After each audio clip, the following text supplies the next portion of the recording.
जय भवानी जय शिवराय. मित्रांनो, बांगलादेशी हिंदूंवरती अत्याचार सातत्याने चालू आहे. 12 वर्षाच्या एका मुलीवरती बलात्कार करून तिचा खून करण्यात आला. आणखी भरपूर गोष्टी येतात आमच्यापर्यंत, सांगू शकत नाही एवढे अत्याचार चालू आहेत. आता बांगलादेशी हिंदूंनी सुद्धा उत्तर द्यायला सुरुवात केली पाहिजे आणि बंगाली हिंदूंनी, आसामी हिंदूंनी त्यांना मदत केली पाहिजे, कारण ते आपले बांधव आहेत.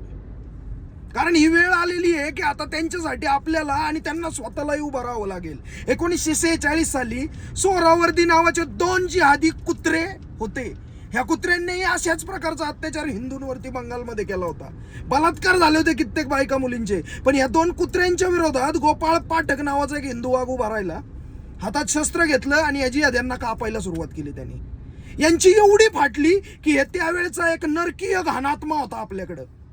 त्याला नरकीय घाणात्मा आणि काहीतरी म्हणतात, ते बाकीचं आता तुम्ही ओळखून घ्या तो कोण आहे.